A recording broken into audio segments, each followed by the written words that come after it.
नमस्कार दोस्तों, finish classes bye PS में आपका स्वागत है। डेली करंट अफेयर्स के सेशन में आज हम बात करेंगे 19 जनवरी से रिलेटेड जितने भी करंट अफेयर हैं उस पे। ठीक, उससे पहले बता दूं, जो भी सॉरी अभी टेलीग्राम ग्रुप नहीं ज्वाइन किए हैं वो टेलीग्राम चैनल ज्वाइन कर लें, जिससे आपको जो भी पीडीएफ हैं हमारे करंट अफेयर से रिलेटेड वो आपको फ्री में अवेलेबल मिल जाए। इम्पोर्टेंट, ये जो इम्पोर्टेंट है ये सभी के लिए है, चाहे वो यूपीएससी हो, चाहे वो कोई भी स्टेट का एग्ज़ाम हो, ठीक, या अदर एग्ज़ाम जहाँ पे करंट अफेयर से रिलेटेड क्वेश्चन पूछे जाते हैं। सूचना ये है आज की कि यूपीपीएससी ने अपना नया कैलेंडर भी जारी कर दिया है। आप लोग नोटिफिकेशन चेक कर सकते हैं। और जो मेंस का एग्ज़ाम होना था, ठीक, वो भी कैंसिल होके मार्च में कर दिया गया है। डेट चेक कर लेना, आई थिंक 27 मार्च से स्टार्ट है दोबारा। ये एग्ज़ाम 27 मार्च से होगा। तो आते हैं आज के हम पहले क्वेश्चन से। पहला क्वेश्चन है, हाल ही में केंद्रीय मंत्रिमंडल ने राष्ट्रीय सफाई कर्मचारी आयोग, ठीक, जिसको बोलते हैं NCSK, ठीक, आयोग के कार्यकाल को कितने वर्ष के लिए बढ़ाने की एक मंजूरी दी है? तो ये दिया है 3 साल के लिए। तो इसकी स्थापना कब हुई अगर हम बात करें तो राष्ट्रीय सफाई कर्मचारी आयोग की स्थापना जो थे वो 1993 में हुई। किसके माध्यम से? इसके अनुसार तो ये हुई थी NCSK एक्ट 1993 के तहत 1993 में इस आयोग का क्या हुआ? स्थापना। नेक्स्ट क्वेश्चन है आपका, निम्नलिखित में से किस राज्य में माउंट विक्टोरिया बाबाक्स पक्षी को 25 साल बाद देखा गया? ठीक, तो किस राज्य में देखा गया? मिजोरम में देखा गया। कहाँ पे देखा गया? मिजोरम में देखा गया। ठीक, 1997 के बाद, कब? 1997 के बाद यह भारत में यह प्रजाति जो है देखी ही नहीं गई थी, जो अभी हाल ही में इसको देखा गया लगभग 25 साल बाद। ठीक, एक बार बबाक्स पक्षी देख लीजिए, ये है आपकी बबाक्स पक्षी जो मिजोरम में हाल ही में दिखाई दी है। दो बर्डरों ने फोग पुई जो ब्लू ब्लू माउंटेन जिसको बोलते हैं नेशनल पार्क में मिजोरम में यह नज़ारा देखा गया कि इसको वहाँ देखा गया। ठीक, अगर हम माउंट विक्टोरिया बबाक्स के बारे में देखें तो माउंट विक्टोरिया बबाक्स जो है यह लाफिंग थ्रस परिवार के लियोथ्रीचिडे संबंधित है। किससे? लियोथ्रीचिडे से संबंधित है, जो 1200 से 2800 मीटर की ऊंचाई पर खुले जंगलों और जंगल के किनारे जंगलों में पाया जाता है। यह कहाँ? यह मिजोरम और म्यांमार के जो चिन्ह राज्य हैं उसमें एक सीमित भौगोलिक सीमा में पाया जा सकता है। 2005 तक इसे चीनी बबाक्स की एक उप प्रजाति माना जाता था, जो कि काफ़ी हद तक मिलती जुलती है, लेकिन इसके पंख जो हैं गीत के आधार पर अलग माना जाता था। माउंट विक्टोरिया बबाक्स में थोड़ा नीचे की ओर मुड़ी हुई काली चोंच और मोटी काली मूंछों की पट्टी है। फोंगपुई जो नेशनल पार्क है मिजोरम का, जो लांगटलाई में है, कई अन्य पक्षियों और जानवरों की यहाँ प्रजातियाँ रहती हैं, जिनमें पहाड़ी बकरी, बाज, सनबर्ड, मिसेज ह्यूमन्स फीजंत और कुछ अन्य इसमें शामिल हैं। पक्षियों को देखा जाए तो भारत में प्रजातियों का पहला फोटोग्राफिक रिकॉर्ड भी है ये। इसके अलावा पक्षी प्रजातियों ने इस क्षेत्र में अपनी निरंतर उपस्थिति को दिखाया है, जो क्षेत्र की सुरक्षा और संरक्षण की मांग करता है। क्षेत्र की रक्षा करने से देश में पक्षियों की आबादी को बढ़ाने में मदद मिल सकती है। मिजोरम वन्य जीवन के लिए स्वर्ग के रूप में जाना जाता है। ये क्वेश्चन है कि अगर मान लो वन्य जीव के लिए स्वर्ग के रूप में किसे जाना जाता है तो मिजोरम को। विभिन्न प्रकार के प्राइमेट कैप लंगूर, स्टम्प्ड टेल्ड मैकॉक और स्लो लोरिस जो है उसका भी घर यहाँ पे है। दुर्लभ आर्किड प्रजाति से लेकर बांस तक राज्य फूलों की विविधता में भी समृद्ध है। तो ये कुछ इसके पॉइंट। नेक्स्ट क्वेश्चन है, निम्नलिखित में से किस अनुच्छेद में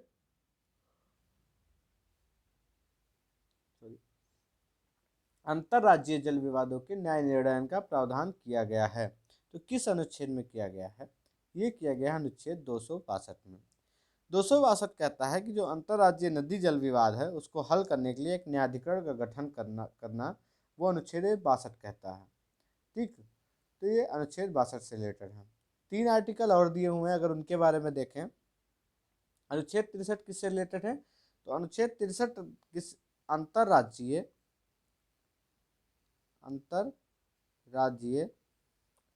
परिषद का जो गठन होता है, ठीक है, उससे संबंधित है। अनुच्छेद कौन सा? 263। अगर 66 की बात करें तो जो भारत और राज्य के बीच में संचित निधियां और लोक लेखा होता से रिलेटेड जो प्रावधान किया गया है वो अनुच्छेद 266 में किया गया है। 67 में जो किया गया है वो जो आकस्मिकता निधि होती है, ठीक, आकस्मिकता निधि होती है, उसमें क्या है वो उसका प्रावधान जो है वो 267 में किया गया है। एक नज़र डाल लेते हैं कि अंतरराष्ट्रीय जल विवाद से रिलेटेड प्रावधान क्या है।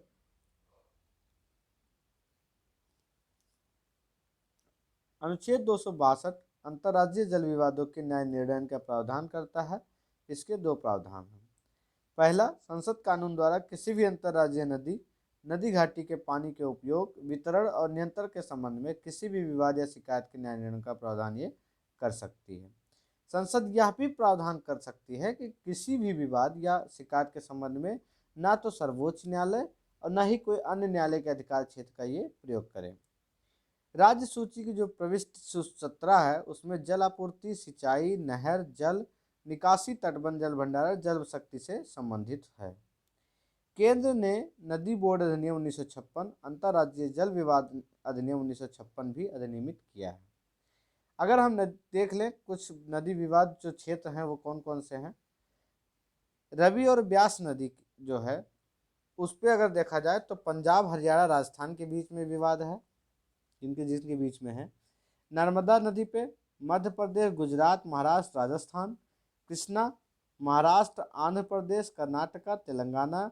और वंशधारा आंध्र प्रदेश, ओडिशा। कावेरी जो है वो केरल, कर्नाटका, तमिलनाडु, पुडुचेरी। और गोदावरी जो है वो महाराष्ट्र, आंध्र प्रदेश, कर्नाटक, मध्य प्रदेश, ओडिशा। महानदी छत्तीसगढ़, उड़ीसा। महादई गोवा, महाराष्ट्र, कर्नाटक। और पेरियार जो है वो तमिलनाडु, केरल। तो ये नदियां हैं, ये वो क्षेत्र हैं जिनमें विवादित से संबंधित है। तो ये एक बार ध्यान दे देना कौन सी नदी किस क्षेत्र से विवादित है। नेक्स्ट क्वेश्चन है, भारतीय संविधान में किस अनुच्छेद में चुनाव आयोग का उल्लेख दिया गया है? तो ये दिया गया है कौन से अनुच्छेद में? अनुच्छेद 324 में। ठीक है, अनुच्छेद 324 से 329 में ये प्रावधान है। अगर देखें हम तीन अनुच्छेद और दिए गए हैं। अनुच्छेद 280 किससे रिलेटेड है? अनुच्छेद 280 रिलेटेड है आपके वित्त आयोग से। हर 5 साल में राष्ट्रपति जो है, जैसे 5 साल समाप्त होता है तो एक वित्त आयोग का गठन करता है अनुच्छेद 280 के माध्यम से। इसमें प्रावधान दिया गया है। अनुच्छेद 124 कहता है, क्या कहता है? सुप्रीम कोर्ट की स्थापना एवं गठन की बात करता है, गठन की बात करता है 124। अगर 43 की बात करें, 343 अनुच्छेद क्या कहता है? 343 अनुच्छेद संघ की राजभाषा की बात करता है। किसकी? संघ की राजभाषा की बात करता है। इसी के साथ अगर अनुच्छेद 344 जो है वो कहता है कि राजभाषा पर जो संसदीय आयोग एवं समिति हैं उससे संबंधित प्रावधान की बात करता है अनुच्छेद 344। भारतीय चुनाव आयोग के बारे में देखें तो संविधान के अनुच्छेद में 324 से 329 भाग जो है कौन सा? 15, भाग 15 में उल्लिखित है। स्थापना कब हुई? 25 जनवरी 1950 की चुनाव आयोग की स्थापना हुई। भारत में संघ राज्य चुनाव प्रक्रियाओं के संचालन के लिए जिम्मेदार एक अस्थायी और स्वायत्त संवैधानिक प्राधिकरण है। लोकसभा हो गया, राज्यसभा हो गया, राज्य के विधानसभा चुनाव, राष्ट्रपति उपराष्ट्रपति के कार्यालयों के जो चुनाव आयोजित करना इसका कार्य है। ठीक, ये चीज़ें हैं कुछ चुनाव आयोग से रिलेटेड थी। प्रोजेक्ट टाइगर के संबंध में निम्नलिखित कथनों पर विचार करें। किसके? प्रोजेक्ट टाइगर के। बाघों को बचाने के लक्ष्य के साथ 9 बाघ अभ्यारण्यों की स्थापना के साथ 1973 में बाघ परियोजना शुरू हुई। बाघ अभ्यारण्य एक कोर बफर रणनीति पर गठित किए गए हैं। तीसरा कह रहा है मुख्य भागों की जो कानूनी रूप से राष्ट्रीय उद्यान अभ्यारण्य के रूप में नामित किया गया है मुख्य भागों को। तो इसमें ऑप्शन होगा आपका डी सही है। यह क्या है? यह 18 बाघ आवास राज्यों में 18 बाघ आवास राज्यों में 53 बाघ अभ्यारण्यों को कवर करता है। यह पर्यावरण, वन और जलवायु परिवर्तन द्वारा प्रायोजित योजना है जो बाघ राज्यों को नामित बाघ अभ्यारण्यों के बाघों के संरक्षण के लिए सरकारी सहायता प्रदान करता है। प्रोजेक्ट टाइगर आया क्यों न्यूज़ में? इसलिए अभी क्योंकि हाल ही में जो सुपर मॉम कही जाती है, तो पेंच टाइगर रिजर्व है कहाँ पे है? मध्य प्रदेश में, कल बताया था मैंने। तो वहाँ पे जो सुपर मॉम है, जिसकी अभी हाल ही में 17 वर्ष की है, उसका निधन हुआ। ठीक, तो बड़े सम्मान से उसका अंतिम संस्कार किया गया। इसलिए फेमस हुई क्योंकि वो 17 साल में ही उसने जो कार्य किया है वो उस उम्र की किसी के पास नहीं था, इसलिए उसको सुपर मॉम कहा था। तो उसने लगभग 11 साल की उम्र में ही से लगातार वो गर्भावस्था मतलब गर्भधारण करती रही और बच्चे उसके बहुत ज़्यादा उसने बच्चे दिए हैं। तो उसका रिकॉर्ड इसमें भी, इसलिए सुपर मॉम उसको कहा गया। प्रोजेक्ट टाइगर के बारे में अगर देखें हम, तो ये था 1973 में राष्ट्रीय पशु बाघ बचाने के लक्ष्य के साथ 9 बाघ अभ्यारण्यों की स्थापना के साथ शुरू हुआ। इसमें अभी 18 बाघ आवास राज्यों में 53 बाघ अभ्यारण्यों को कवर करता है। बाघ अभ्यारण्य एक कोर बफर रणनीति पर गठित किए गए हैं। ठीक, यह पर्यावरण, वन, जलवायु परिवर्तन द्वारा प्रायोजित एक योजना है जो बाघ राज्यों को नामित बाघ अभ्यारण्यों में बाघों के संरक्षण के लिए सरकारी सहायता प्रदान करती है। ठीक, इससे रिलेटेड ये मैंने बताया ना, कालर वाली बाघिन जो है, जिसको हम बोले सुपर मॉम, ये पेंच की रानी के रूप में जाना जाता था। एमपी का बाघ राज्य का दर्जा दिलाने में इसने अहम भूमिका निभाई। इसने 8 ब्यातों में 29 शावकों को जन्म दिया। ब्यातों मतलब जो गर्भ होता है, 8 बार गर्भ धारण किया, जिसमें 29 शावक को जन्म दिया और 25 को सफलतापूर्वक पाला, जो एक दुर्लभ घटना है। इसने वन्य जीव प्रेमियों के लिए सुपर मॉम का खिताब दिलाया। ये कहाँ पे है पेंच? अगर देखें तो पेंच नदी के पास है। पेंच नदी क्या है? कान्हा नदी की एक सहायक नदी है। मध्य प्रदेश के छिंदवाड़ा में से निकलती है और पार्क के बीचों बीच बहती है। MPPCS वाले ध्यान से इसका ध्यान रखिएगा, क्वेश्चन को, इम्पोर्टेंट हो सकता है आपके लिए, मोस्ट इम्पोर्टेंट। उत्तर से दक्षिण की ओर उतरता है, जिससे रिजर्व की जो समान पूर्वी और पश्चिमी भागों में विभाजित किया जाता है। पेंच बाघ अभ्यारण्य राष्ट्रीय उद्यान के बारे में अगर बात करें तो ये पंच नदी के नाम पर रखा गया है। यह मध्य प्रदेश में जो सिवनी है और छिंदवाड़ा है, उन जिलों में सतपुड़ा पहाड़ियों की दक्षिणी में स्थित है। महाराष्ट्र में नागपुर जिले में एक अलग अभ्यारण्य के रूप में ये जारी है। 1975 में महाराष्ट्र सरकार द्वारा राष्ट्रीय उद्यान घोषित किया गया, जो वर्ष 1998-99 में इसे बाघ अभ्यारण्य का एक दर्जा दे दिया गया। ये सेंट्रल हाईलैंड्स के सतपुड़ा मैकाल पर्वत के प्रमुख संरक्षित क्षेत्रों में से एक है। यह भारत के महत्वपूर्ण पक्षी क्षेत्रों IBA के रूप में अधिसूचित साइटों में से भी एक है। कौन? पेंच अभ्यारण्य। ठीक, तो ये था कुछ पेंच अभ्यारण्य और प्रोजेक्ट टाइगर से रिलेटेड। नेक्स्ट क्वेश्चन है, विक्टोरिया बाबाक्स पर्वत के विषय में निम्न में से कौन सा सही है? तो यह केवल भारत में पाए जाने वाले सांप की एक लुप्त प्राय प्रजाति है। दूसरा कह रहा है यह 1800 से 2500 मीटर की ऊंचाई पर पाया जाता है। तो कौन सा सही है? सही बी होगा, ए गलत है। क्यों गलत है? यह मिजोरम और म्यांमार के चिन राज्य में एक सीमित भौगोलिक सीमा में पाया जाता है। ठीक, और ये सांप की लुप्त प्रजाति नहीं है। ये केवल भारत में नहीं, म्यांमार के चिन राज्यों में भी पाई जाती है। नेक्स्ट क्वेश्चन है, इंडिया पोस्ट पेमेंट बैंक निम्नलिखित में से किस एजेंसी के तहत कार्य करता है? तो ये कार्य करता है संचार मंत्रालय के तहत। किसके? संचार मंत्रालय के तहत। तो देखें अगर इसके बारे में, तो संचार मंत्रालय के तहत भारत सरकार स्वामित्व वाली 100% इक्विटी के साथ की गई है। IPBB आईपीपीबी को 1 सितंबर 2018 को माननीय प्रधानमंत्री नरेंद्र मोदी द्वारा लॉन्च किया गया। इसकी स्थापना में भारत में आम आदमी के लिए सबसे सुलभ, किफ़ायती, भरोसेमंद बैंक बनाने की दृष्टि से की गई थी। इसका जो मूल उद्देश्य है, गैर बैंकिंग कम बैंकिंग के लिए बाधाओं को दूर करना और डाक नेटवर्क को लाभ उठाने के लिए अंतिम मील तक पहुंचना था। ठीक, इसमें क्या किया गया कि इसका ऑपरेटिंग मॉडल इंडिया स्टैक के प्रमुख स्तंभों पर बनाया गया, जो सीबीएस एकीकृत स्मार्टफोन बायोमेट्रिक डिवाइस के माध्यम से ग्राहकों के दरवाजे पर एक सरल, सुरक्षित तरीके से पेपरलेस, कैशलेस और उपस्थित रहित बैंकिंग को सक्षम करना था। ये कुछ चीज़ें थी, ठीक, जो आपको जानकारी के लिए दी गई, ये याद रखिएगा। नेक्स्ट क्वेश्चन है, यूबीसी कीटाणु शोधन तकनीक निम्नलिखित में से किसके द्वारा विकसित की गई? तो वो की गई सीएसआईआर के द्वारा। किसके द्वारा? सीएसआईआर के द्वारा। यूबीसी एयर डक्ट कीटाणु शोधन जो प्रणाली है वो सीएसआईआर सीएसटीओ केंद्रीय वैज्ञानिक उपकरण संगठन द्वारा विकसित की गई थी। ठीक, अगर देखें तो ये है सीएसआईआर सीएसआईओ की यूबीसी जो तकनीक है।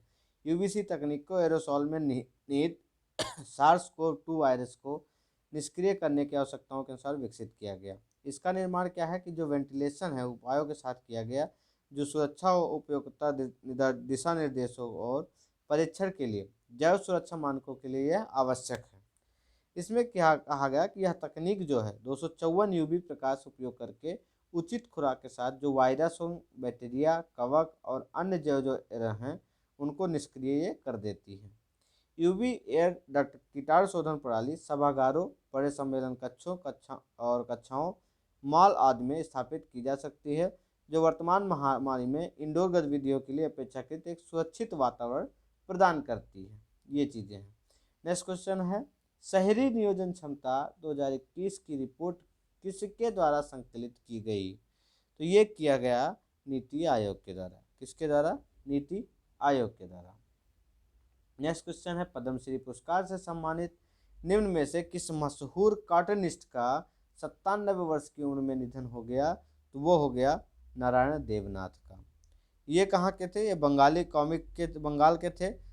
कार्टूनिस्ट देवनाथ जो है बंगाली कॉमिक किरदार बंतुल द ग्रेट, हांडा भोंदा और नोते फोते के एक रचयिता थे। ठीक, नेक्स्ट क्वेश्चन है, किस वरिष्ठ नौकरशाह को एयर इंडिया के लिमिटेड का चेयरमैन एवं प्रबंधक निदेशक नियुक्त किया गया? तो वो किया गया विक्रम देव दत्त को। किसको? विक्रम देव दत्त को। नेक्स्ट क्वेश्चन है, प्रत्येक वर्ष किस तारीख को राष्ट्रीय आपदा प्रतिक्रिया बल एनडीआरएफ की स्थापना दिवस मनाया जाता है? तो वो मनाया जाता है कब? 19 जनवरी को।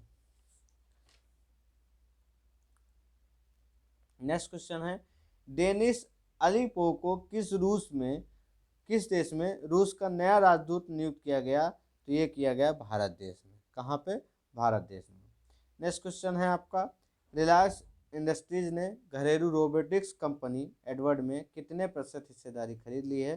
तो वो खरीदी है 54% हिस्सेदारी।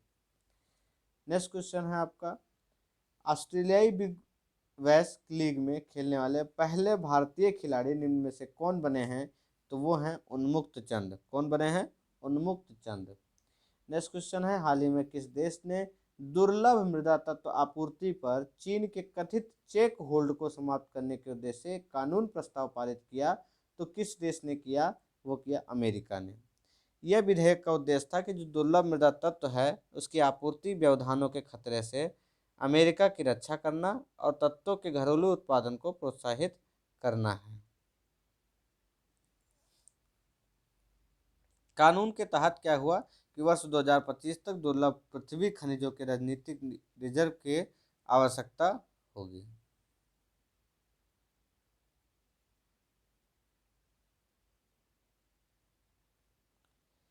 तो नेक्स्ट क्वेश्चन है और आज का लास्ट क्वेश्चन, निम्नलिखित में से दूसरी बार फीफा के सर्वश्रेष्ठ फुटबॉल के रूप में चुना गया, किसे चुना गया?